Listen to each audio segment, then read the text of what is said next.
Mana yari ibizi kuri ino video. Mirongo icyenda na gatanu amaze gusimbuka ino video bivuze ngo usigaye niwe yari igenewe. Kuba njya gusenga ntabwo bihita binyita umukristo cyangwa se ntabwo bimpa uburenganzira bwo kwita umukristo w'ukuri. Nshobora kuba njye ndi umunyarwanda ariko nkagenda nkabeshya abantu yuko ndi umurundi. Mbaye nshobora kuba nabasha kuvuga ikirundi, mbaye nshobora kuba nabasha kwitwara nkabo.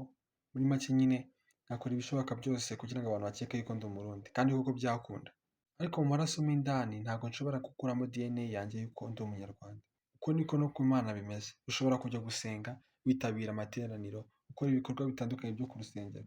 Ariko mu maraso yawe, mu mutima wawe niba utabyiyemeza neza yuko uri umukristo, ntabwo uba uri umukristo. Hari ababikora kugira ngo bababone, hari ababikora kuko babitegetswe, hari n'ababikora bafite ikindi kintu bashaka, atari uko babikunze. Ubwo ngubwo ntahaba atandukaniye n'umuntu uri gushaka gukoropa umugezi ngo awukamishe, arimo gukoropa gusa. Ntabwo ushobora gukama. Bivuze ngo nawe nta kintu ushobora kugeraho, ibyo ukora byose biba impfabusa. Kuko utazi uko uri kubikora, kuko uri kubikora bitakurimo. Imana ntabwo ushobora kuyisikaminga ngo bikunde. Bisaba ko uyikunda, uyikorera ibikurimo. Kuko nuyikorera bitakurimo bifite indi mpamvu yihishe inyuma, nta kintu uzagororerwa. Muri make uzaba uri gukorera ubusa.